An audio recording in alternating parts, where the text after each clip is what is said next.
আমার মা অসুস্থ, আমার ছেলে বা মেয়েটা অসুস্থ, আল্লাহ তুমি তাকে শেফা দান করো। এই কথাটা বলার সময় আপনার চোখ দিয়ে পানি ঝরে না?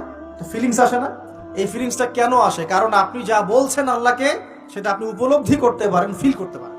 আর নামাজে কেন মনোযোগ আসে না? কারণ নামাজ আমি যা পড়ছি এটা তো আমি ফিলই করতে পারি না, আমি তো এই ভাষাটাই বুঝি না, অর্থই জানি না, কেমন করে ফিল করবো? এই জন্যই বলি কোরআনের অর্থ জানার দরকার নাই। অর্থগুলো না জানলে তো পরে আপনি মনোযোগ পাবেন না, তো ইহসান পাবেন না।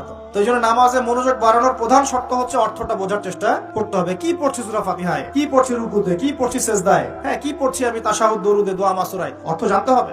এবং সেজদায় বেশি বেশি দোয়া করার চেষ্টা করবেন। নামাজ তাড়াহুড়া 3G 4G 5G তে যাবেন না, রিল্যাক্সে নামাজ পড়ুন, ইতমিনানের সাথে। জীবনে যত নামাজ পড়েছি, নামাজ সবচেয়ে সেরা নামাজ পড়েছি আমি ব্যক্তিগতভাবে বলছি, আমার জীবনে মক্কায় আর মদিনায়। নামাজ পড়লে দেখবেন মনে হবে যে আপনি মানে অন্য একটা জগতে চলে গেছেন। মাশাআল্লাহ, এত চমৎকার তিলাওয়াত, এত খুশু খুশু, বিনয়, নম্রতা, রিল্যাক্স, ধীর